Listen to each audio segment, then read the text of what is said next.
Aujourd'hui, il y a des mises à jour importantes en provenance d'Ukraine.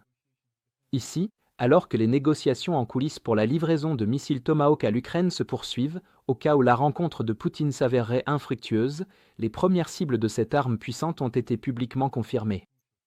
Avec des milliers d'exemplaires, dont certains sont essentiels pour les opérations russes contre l'Ukraine mais aussi pour maintenir la paix intérieure, la possible livraison a exercé une pression immense sur la direction russe à l'approche des discussions prévues. La première cible confirmée des Tomahawk est l'usine Shahed d'Elabouga, au Tatarstan, un immense complexe d'assemblage de drones produisant des milliers de drones kamikazes qui alimentent la campagne de frappe russe contre les villes et infrastructures ukrainiennes. Frapper Elabouga avec des missiles de croisière Tomahawk serait fondamentalement différent des frappes de drones longue portée de l'Ukraine, car les Tomahawk transportent des ogives bien plus puissantes, 450 kg contre 80 à 120 kg habituellement pour les drones. Les Tomahawk volent à basse altitude en suivant le relief grâce à la navigation terrain et au guidage satellite et peuvent être dirigés ou reprogrammés en plein vol. Quelques missiles de croisière bien placés pourraient éventrer les halls de production, détruire les stocks et couper des lignes de production critiques d'une manière que même les drones les plus avancés ne peuvent pas égaler. C'est cette puissance de destruction qui fait d'Elabouga une cible prioritaire dès l'arrivée des missiles Tomahawk en Ukraine. Il est important de noter que les États-Unis n'ont pas encore remis de Tomahawk, mais des allusions publiques et des échanges diplomatiques ont rendu cette possibilité très concrète, surtout si les discussions s'avèrent insatisfaisantes. Les responsables américains et alliés évaluent les risques d'escalade politique face à la valeur stratégique que représenterait l'affaiblissement de la capacité de guerre de la Russie.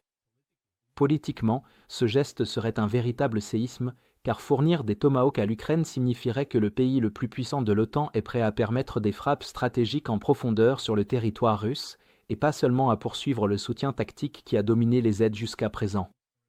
Les Tomahawk sont efficaces grâce à la combinaison de leur charge utile, de leur portée et de leur profil de vol, offrant à l'Ukraine une capacité de frappe qu'elle ne possède pas actuellement. Un seul missile peut emporter une ogive capable de détruire des installations industrielles fortifiées avec une précision terminale à des distances de plus de 1600 à 2500 km selon les variantes. Pourtant, les Tomahawk ne sont pas invulnérables, car leur vitesse subsonique et leur trajectoire de vol peuvent être contrées par des défenses aériennes en couche et des intercepteurs si les systèmes d'alerte précoce sont intacts. Cela rend la campagne continue de l'Ukraine pour neutraliser les radars russes, la guerre électronique et les lanceurs de défense aérienne extrêmement importante, car c'est ce qui rendrait les frappes de Tomahawk réalisables et réduirait la probabilité d'interception. Si les Tomahawk étaient livrés et utilisés, ils ne se limiteraient pas à une seule usine, l'Institut pour l'étude de la guerre ayant recensé 1655 cibles militaires dans le rayon de 1600 km des variantes de Tomahawk que l'Ukraine recevra. Même la destruction d'une partie de ces cibles entraînerait un effondrement logistique en cascade, grands nœuds ferroviaires et gares de triage, ponts et écluses fluviales essentielles, postes de transformation et centrales électriques alimentant les districts militaires, vastes dépôts de munitions, et principaux centres de réparation ou de production. Le centre d'analyse Hudson a dressé une liste des objets les plus critiques que l'Ukraine devrait frapper en priorité.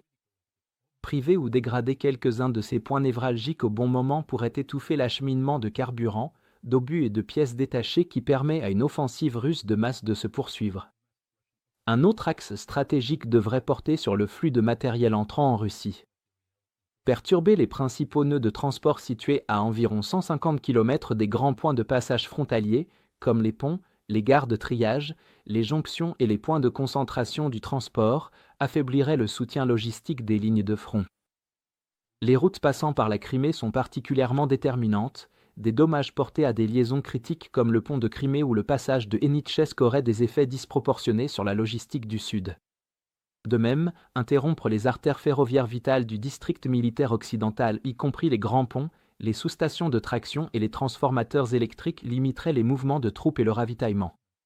Même des sites maritimes comme les installations de la flotte de la mer Noire en Abkhazie pourraient être affectés indirectement, ne serait-ce que par des frappes sur les infrastructures électriques et ferroviaires de la région. Les planificateurs ukrainiens intègrent déjà bon nombre de ces points névralgiques dans leur cycle de ciblage et ont utilisé des systèmes nationaux à longue portée pour les frapper. L'utilisation de missiles plus puissants et à plus longue portée augmenterait l'ampleur des destructions que ces attaques pourraient provoquer. Globalement, les Tomahawks ne mettront peut-être pas fin à la guerre, mais ils élargiraient considérablement la panoplie de l'Ukraine pour affaiblir la base de la campagne militaire russe, en offrant la possibilité de frapper des milliers de cibles en profondeur sur le territoire ennemi. L'arrivée de ces missiles dépendra de décisions politiques, de contraintes de stock et de négociations diplomatiques, mais les Ukrainiens disposent déjà d'une longue liste de cibles, avec l'usine de drones de Yelabugar en tête. Si vous souhaitez explorer d'autres développements clés d'aujourd'hui, que nous n'avons pas pu couvrir dans cette vidéo, assurez-vous de visiter notre carte interactive d'actualité. La carte de base est entièrement gratuite, donc même avec un abonnement gratuit, vous pouvez suivre les mises à jour du front quotidiennement et prévisualiser les dernières nouvelles et les images de combat. Plus important encore, la carte vous permet de voir exactement où se déroulent les événements les plus significatifs, vous donnant un aperçu complet de la situation mondiale en seulement 5 minutes par jour. Le lien vers notre carte interactive se trouve dans la description ci-dessous. Merci d'avoir regardé cette mise à jour, et un merci spécial à tous ceux qui suivent déjà notre carte interactive.